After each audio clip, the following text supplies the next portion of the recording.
कि इसका सोल्यूशन हो गया और हर बोर्डिंग हमारा एक मिनट सर, एक काम कर लो। एक बेचारे का हो गया। अपना एक कांस्टेबल या कोई दरोगा को लगा दो, वो जितनी जिसकी रसीद है उसकी अरे एक नहीं, प्रूफ बना लो।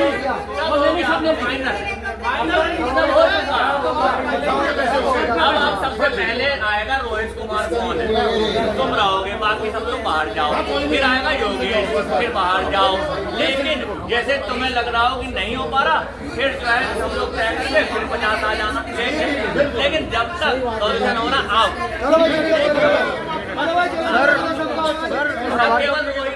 निवेदन है कि इनकी किसी किस्म से ऐसी कोई हेल्प ना करे जिससे जनता प्रभावित हो। जिनके पैसे जा रहे हैं उनके पैसे समय में दुआ दें।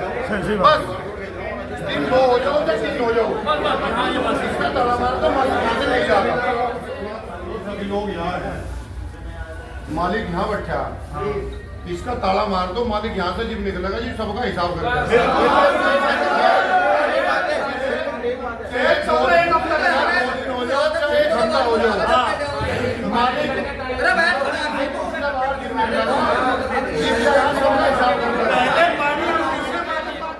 मुजफ्फरनगर में मेरठ रोड पे किया के शोरूम पे कल दोपहर बाद से लगातार हंगामा जारी है और आज दोपहर यहाँ पुलिस ने मध्यस्थता कराई। जो जिन लोगों ने गाड़ियाँ बुक कराई थी उनके और शोरूम मालिकों के बीच में अब समाधान यही निकला कि भाई जिन लोगों के पास प्रॉपर रसीद है, ऑनलाइन ट्रांजैक्शन जिन लोगों का है, उन्हें यहाँ जो शोरूम के ओनर हैं वो गाड़ी भी ऑफ़र कर रहे हैं और जो लोग अपना पेमेंट वापस चाह रहे हैं उन्हें उनका पैसा वापस किया जा रहा है। शामली के युवा हैं शुभम, इन्होंने भी किया खरीदने के सपने संजोए थे, तो कैसा तजुर्बा रहा और आखिर में निष्कर्ष क्या निकला शुभम? सर तजुर्बा तो कल से अब तो नहीं टूट लिया पर ये रहा कि इन्होंने हमारे पैसे तो वापसी कर दिए। हाँ, जो एमडी हैं आगे, उन्होंने हमारा सारा पैसा हमारे बैंक में ट्रांसफ़र कर दिया और बस। और जो हमारे प्रशासन का बहुत सहयोग रहा है और जो सीओ साहब है हमारे यहाँ के, उनका बहुत बहुत शुक्रिया। उन्होंने हमारा ये जो पैसा रिफ़ंड करवाया है उसके लिए उनका बहुत बहुत धन्यवाद है। सारी टीम का, पत्रकार भाइयों का धन्यवाद। आपका भी बहुत सहयोग। अंत भला तो सब भला। जी साहब, अंत भला तो सब भला। आप सबका भी बहुत सहयोग है, सीओ साहब का भी सहयोग है और प्रशासन का बहुत सहयोग रहा। हमारे पैसे वापस आ गए, हम संतुष्ट हैं। जी सर। धीरे धीरे अब लोगों के पैसे वापस होने शुरू हो गए हैं और फिलहाल कल से आज शाम तक जो तनाव ये झेल रहे थे, अब उस तनाव से मुक्ति मिली। तो चॉइस अब भी क्या ही हैगा? नहीं, अब नहीं लाने के, वैसे भी नहीं अब नहीं लाने के किया, अब नहीं लाने के किया।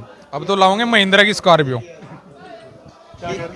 किया ने कुछ नहीं किया हमारे लिए किया अब बस ये है कि किया नहीं लेनी बहुत बहुत धन्यवाद आप सबका सहयोग रहा और बहुत बहुत धन्यवाद, शुक्रिया। तो कुछ लोगों की समस्या का तो समाधान हो गया, लेकिन अब भी कुछ लोगों की समस्या जुकितू है। चेक मांग रहे हैं ये और आधार कार्ड पैन कार्ड मांग रहे हैं भाई, ठीक है। वे हम इन्हें दे रहे हैं लिखत में, तो ये कह रहे हैं हम पैसे देंगे। अभी पक्का नहीं पता देंगे या नहीं, प्रशासन है, प्रशासन कह रहा हम दिलवाएंगे पैसा आपके। अंदर आप देख रहे होंगे कि लोग अब भी पुलिस अधिकारियों से, जो शोरूम के ओनर है, उनसे लगातार बात कर रहे हैं, अपनी समस्याओं का समाधान चाह रहे हैं। यहाँ पे बाहर की तरफ नारेबाजी भी चल रही है यहाँ पे, और कुछ लोगों की समस्या का समाधान हो गया, कुछ लोगों की समस्या अभी बाकी है।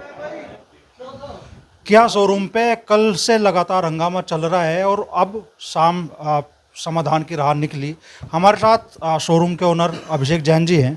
तो अभिषेक जी, क्या पूरा मामला है? पूरा मामला ये है कि हमारे यहाँ जुबेर नाम का जनरल मैनेजर था, उसने लोगों से लालच दे के, और लोगों ने भी अपने लालच के चक्कर में नकद पैसे दे दिए, उसके खाते में पैसे दे दिए।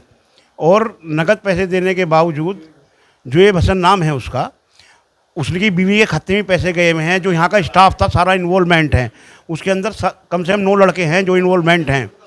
उन लोगों ने पैसे करके लोगों से पैसे ले लिए, जो कि हमें कल ही हमें पता चला, कल ही हम उसमें एक्टिव हुए। एक्टिव होने के बाद जिन लोगों के पैसों पे रसीदें थी, जिनके पास रसीदें थी हमारे यहाँ शोरूम की, वो भी कच्ची रसीदें हैं, फर्जी रसीदें हैं, उन सबका हमने भुगतान कर दिया। जिन्हें गाड़ी चाहिए थी उन्हें हमने गाड़ी दे दी है। ज़्यादातर हमने कम से कम 90% लोगों का समाधान कर दिया है। और जो कोई 4 लोग पुलिस हमारी साथ है, पुलिस ने कोऑपरेट किया हमें, और कम से कम 2 करोड़ रुपए के 2-2.25 करोड़ रुपए के करीब हम लोगों के अब तक दे चुके हैं, ठीक है ना। और जिनकी गाड़ी की रिक्वायरमेंट थी उनकी गाड़ी आज दे दी है, कुछ मेरठ के शोरूम से दे दी हैं, कुछ की गाड़ी हम कल दे देंगे। मतलब कम से कम हमने अब 22-23 लोगों का निस्तारण कर दिया है। 1-2 लोग बचे हैं, उनका भी निस्तारण हम जल्द ही कर देंगे। 22-23 मामले आपकी जानकारी में आए अब तक? अब तक 22-23 से ज़्यादा ही हैं, 1-2 मामला ज़्यादा है, उनका निस्तारण कल कर देंगे। मगर जिन लोगों ने पैसे उसके पर्सनल खाते में दिए हैं, उससे तो हमारा कोई मैटर नहीं ना। वो भी 1-2 लोग हैं, उनसे ही बात चल रही है, उनके खिलाफ FIR लॉन्च हो रही है, उसकी पत्नी के खिलाफ और उसके खिलाफ, ठीक है जी।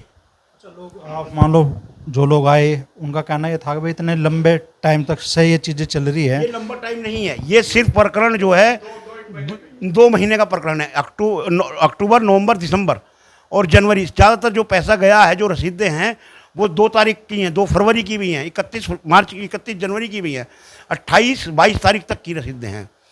मगर यहाँ सारा स्टाफ मिला हुआ था, हमारे तक कोई सूचना नहीं गई। जैसे ही हमें पता चला हम एक्टिव हुए और हमने सबका निस्तारण करने लग रहे हैं। कुछ का हमने 90% कर दिया, 10% का और कर देंगे हम। तो कुल कितने मामले सामने आए ऐसे आपकी जानकारी? अभी तक हमारे मामले 26 के करीब हमारे सामने हैं, जिसमें 22-23 का हमने निस्तारण कर दिया है। तो अभी तो और भी मामले सामने आ सकते हैं। बहुत लगे बहुत लोग को अभी जानकारी ना हो इस मामले सामने रजिस्टर करा दिया, मुकदमे उसके खिलाफ लिखे गए हैं, सबकी तरफ से मुकदमे लिखे जा रहे हैं। एक मुकदमा हमारी तरफ से GM और पक्की सारे स्टाफ के खिलाफ लिखा जा रहा है। 2 करोड़ से ऊपर का मामला था। 2 करोड़ रुपये से 2 करोड़ के समथिंग हम पहुंच चुके हैं अब तक। बाकी आपका सबका सहयोग रहेगा, हम किसी से बाहर नहीं हैं, ना कभी बाहर रहे ना कभी बाहर रहेंगे, ठीक है जी। आपको तो बट्टा लगा ही एक तरह से। बट्टा लगाया, साख की वजह से ये पैसे दिए हैं, वरना आदमी कोई इतने पैसे नहीं दे सकता। हमने साख बचाने के लिए ये पैसे दिए हैं। तो समाधान की राह निकली। अभिषेक जी कह रहे हैं कि करीब 24-25 मामले सामने हैं, जिनमें से ज़्यादातर मामलों का निस्तारण हो गया है। कुछ मामले ऐसे हैं जिनमें डायरेक्ट जो जुबेर थे यहाँ के GM, उन्होंने अपनी पत्नी के खाते में पैसे ट्रांसफ़र करा लिए। उन लोगों का मामला अभी बाकी है, उसका क्या हल निकले इसके लिए कोशिशें जारी हैं।